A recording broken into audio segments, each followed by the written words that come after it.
O Evangelho da Porta Estreita e como é fácil enganar os eleitos com um Evangelho com cruz, porém sem Jesus. Entrem pela porta estreita, pois larga é a porta e amplo o caminho que leva à perdição, e são muitos os que entram por ela. Como é estreita a porta e apertado o caminho que leva à vida, são poucos os que a encontram. Mateus capítulo 7, versículo 13 e 14. Devemos ter o cuidado de não acharmos que Deus está dizendo que só os pecadores que estão distantes dele têm dificuldade de segui-lo, para que o orgulho não nos cegue e faça também não encontrarmos a porta que julgávamos já ter entrado, pois não se trata apenas de uma porta, mas de um caminho a seguir, pois não se trata de ser diferenciado, mas de receber algo de Deus sem ser pelo mérito próprio, mas pelo mérito exclusivo de Jesus, pela fé. O Evangelho precisa ser estudado, pensado, refletido, analisado, interpretado e crido, conferido, como o faziam os bereanos, e aprendido. Jesus disse em João capítulo 14, versículo 26, que o Espírito nos ensinaria todas as coisas. E João, em 1 João 2,27, diz que "E a unção que vós recebestes dele fica em vós, e não tendes necessidade de que alguém vos ensine, mas como a sua unção vos ensina todas as coisas e é verdadeira e não é mentira, como ela vos ensinou, assim nele permanecereis." Como saber se eu sou ensinado pelo Espírito Santo? Eu permaneço em Cristo. Não aprendemos do Espírito tudo sozinhos, precisamos nos ajudar uns aos outros. Todos estamos em processo, tendo algo a aprender e a ensinar. Porém, perceba que o Espírito não revela tudo, principalmente não revela o que temos condições de aprender. E devemos cuidar de não achar que as coisas são mistérios de Deus, mas pedir para Ele nos ensinar o que quiser que venhamos aprender. É perfeitamente normal que saibamos coisas que outros não sabem, e outros saibam coisas que não sabemos, para que venhamos permanecer humildes. Talvez a primeira coisa que venha à nossa cabeça seja o pecado como resposta quando nos perguntamos a razão de Jesus dizer que a porta é estreita, pois o Espírito e a carne militam um contra o outro. Mas não tem a ver com o pecado, embora seja o pensamento comum. Se o problema da influência do pecado fosse resolvido nessa existência, Jesus não precisava ter vindo. Ele dizia: vai e não peques mais, não por ser legalista e cobrador de pecados, pois o mesmo ensinava a se virar no sábado para comer, por exemplo, e era considerado glutão pelos religiosos por não viver jejuando. E assentava à mesa e comia com pecadores, o que era e ainda é considerado inconcebível pelos que se justificam na aparência. Ele falava isso porque as pessoas eram acometidas por ataques malignos que causavam toda sorte de males, porque alguns demônios espertos se valiam da lei para obterem legalidade sobre a vida das pessoas e elas nem sabiam disso. Mas outro dia falo sobre isso. A porta do Evangelho é estreita, pois não é algo agradável de se ouvir. Exemplos: Natanael, que Jesus elogiou por ser uma pessoa incomum, alguém em quem não havia dolo, uma pessoa honesta e sincera em Israel. Este queria um Messias que não viesse de Nazaré, pois acreditava que não podia sair algo bom daquela cidade mal afamada. João Batista, que Jesus também elogiou, dizendo que dos nascidos de mulher ninguém era maior do que ele, alguém que, sendo ainda um feto na barriga da sua mãe, reconheceu a proximidade de Jesus e foi cheio do Espírito Santo. Este reconheceu publicamente que Jesus era o Cordeiro de Deus para tirar os pecados do mundo, mas um dia, já preso e esperando a morte certa, enviou mensageiros a Jesus para questionar se ele era mesmo o Messias.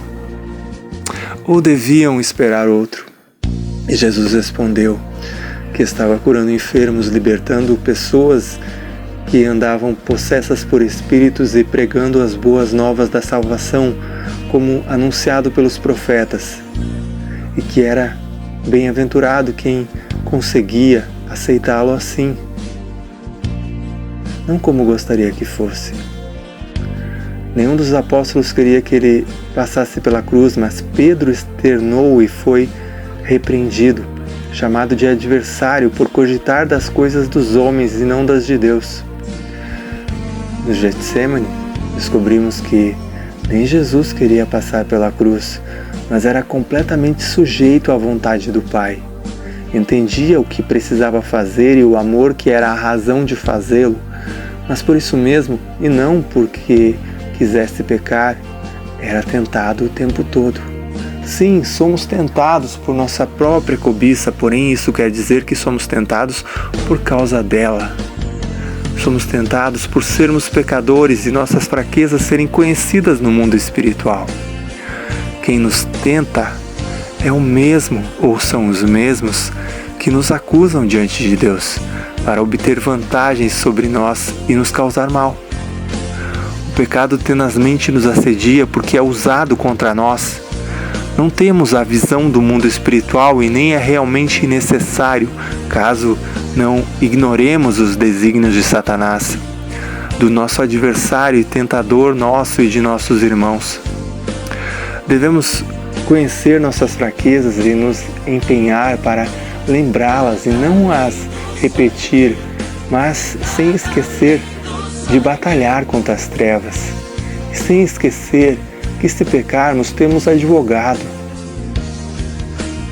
E abrindo Pedro a boca disse: reconheço por verdade que Deus não faz acepção de pessoas, mas que lhe é agradável aquele que em qualquer nação o teme e faz o que é justo. Atos capítulo 10, versículos 34 e 35. Pois é, Pedro logo antes de dizer isso, recebeu uma visão de Deus, quando estava sozinho, e teve uma crise para aceitar isso, pois continuava tendo grande dificuldade de aceitar que, diferente do que o seu povo cria e ensinava, não era só o povo judeu que podia ser o povo de Deus. Paulo achava que fazia algo para Deus, levando cartas dos principais sacerdotes de Jerusalém a Damasco para levar presos os cristãos que lá fossem encontrados. Mas literal e metaforicamente caiu do cavalo ao se encontrar com um ser feito da mais pura luz, que disse-lhe ser Jesus a quem ele perseguia. Paulo era tão dedicado que achava difícil de aceitar que exatamente isso muitas vezes o desqualificava, pois o levava a ficar se achando melhor do que os outros e vindo assim a pecar. Mas por fim teve que concluir também que Deus não fazia acepção de pessoas e também o aceitava por misericórdia e não por mérito. Carta de Paulo aos Gálatas, capítulo 2, versículo 16, 17. Mas sabemos que todos são aceitos por Deus somente pela fé em Jesus Cristo e não por fazerem o que a lei manda. Assim nós também temos crido em Cristo Jesus a fim de sermos aceitos por Deus pela nossa fé em Cristo e não por fazermos o que a lei manda, pois ninguém é aceito por Deus por fazer o que a lei manda. Gálatas 3:10. Os que confiam na obediência à lei estão debaixo da maldição de Deus. Gálatas 3, 26, 27, 28 e 29. Pois por meio da fé em Cristo Jesus, todos vocês são filhos de Deus, porque vocês foram batizados para ficarem unidos com Cristo e assim se revestiram com as qualidades do próprio Cristo. Desse modo não existe diferença entre judeus e não judeus, entre escravos e pessoas livres, entre homens e mulheres. Todos vocês são um só por estarem unidos com Cristo Jesus. E já que vocês pertencem a Cristo, então são descendentes de Abraão e receberão aquilo que Deus prometeu.